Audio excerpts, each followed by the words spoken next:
नमस्ते। अथ साधनपादः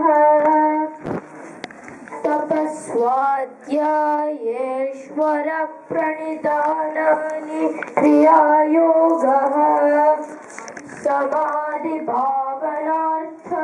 क्लेशतनुकरणार्थश्च अविद्यास्मिता रागद्वेषाभिनिवेश क्लेश अविद्याक्षेत्रमुत्तरेषां प्रसुप्ततनुविच्छिन्नोत्तराणाम् अनित्यसुचि दुःखानात्मसु नित्यसुचि सुखात्मक्यातिरविद्या दृग्दर्शनशक्त्योरेकात्मतेवास्मिता सुखानुशयी रागः दुःखानुशयी द्वेषः स्वरसवाही विदुषोऽपि तथा रूढोऽभिनिवेशः ते प्रतिप्रसवहेया सूक्ष्मा ज्ञानयेया सत्वृत्तयः क्लेशमूल कर्माशय दृष्टा दृष्टजन्मवेदनीय सति मूले तद्विपाको जात्यायुर्भोगः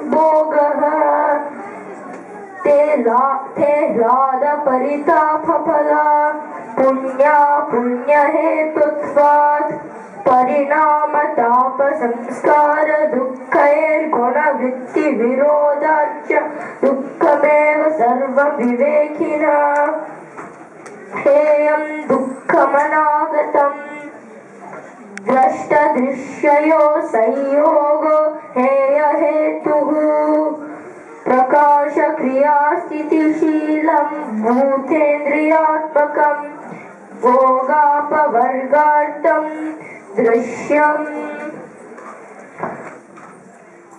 विशेषलिङ्गमात्रलिङ्गाणि गुणपर्वाणि द्रष्टदृशि मात्र शुद्धोऽपि प्रत्यायानुपश्य इति पातञ्जलयोगदर्शने साधनपादो नाम द्वितीयपादः।